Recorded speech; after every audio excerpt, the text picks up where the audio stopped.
বন্য হরিণ বা ডিয়ার হল পৃথিবীর অন্যতম সুন্দর, লাজুক এবং দ্রুতগামী তৃণভোজী প্রাণী। এরা মূলত সার্ভিটি পরিবারভুক্ত, যার মধ্যে বিভিন্ন প্রজাতির হরিণ অন্তর্ভুক্ত রয়েছে। পৃথিবীর প্রায় সব মহাদেশেই এদের দেখা যায়, বিশেষ করে বন, তৃণভূমি, পাহাড়ি এলাকা এবং শীতল অঞ্চলে। হরিণের দেহ গঠন খুবই সুশ্রী ও হালকা। এদের লম্বা পা, সরু শরীর এবং ছোট লেজ থাকে, যা দ্রুত দৌড়ানোর জন্য উপযোগী। অধিকাংশ পুরুষ হরিণের মাথায় শিং থাকে, যাকে অ্যান্টলার বলা হয়। এই শিং প্রতি বছর ঝরে যায় এবং আবার নতুন করে গজায়। স্ত্রী হরিণ সাধারণত শিংবিহীন হয়। হরিণের চোখ বড় ও কানে খুব সংবেদনশীল, যার ফলে তারা খুব সহজেই বিপদ টের পায়। বন্য হরিণ তৃণভোজী প্রাণী, অর্থাৎ এরা ঘাস, পাতা, কচি ডালপালা, ফল ও গাছের ছাল খেয়ে বেঁচে থাকে। পরিবেশের ওপর নির্ভর করে তাদের খাদ্যাভ্যাস কিছুটা পরিবর্তিত হতে পারে। শীতকালে যখন সবুজ ঘাস কম থাকে, তখন তারা গাছের ছাল ও শুকনো পাতা খেয়ে জীবন ধারণ করে। হরিণ অত্যন্ত ভীতু স্বভাবের প্রাণী।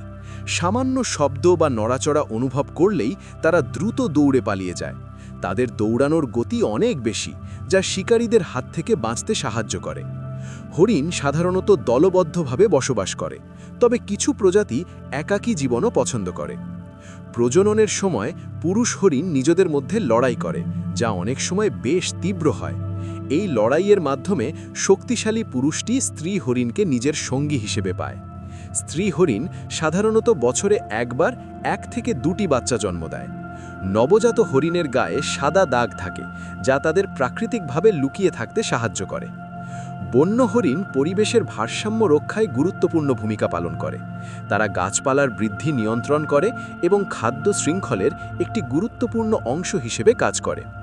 হরিণ আবার অনেক মাংসাশী প্রাণীর খাদ্য, যেমন টাইগার, উল্ফ ইত্যাদি। বর্তমানে বন ধ্বংস, অবৈধ শিকার এবং পরিবেশ পরিবর্তনের কারণে অনেক প্রজাতির হরিণ হুমকির মুখে রয়েছে, তাই তাদের রক্ষা করা অত্যন্ত জরুরি। সংরক্ষিত বনাঞ্চল তৈরি এবং সচেতনতা বৃদ্ধির মাধ্যমে এই সুন্দর প্রাণীগুলোকে বাঁচিয়ে রাখা সম্ভব। সব মিলিয়ে বন্য হরিণ প্রকৃতির এক অনন্য সৃষ্টি, যার সৌন্দর্য, গতি এবং নম্রতা মানুষকে মুগ্ধ করে।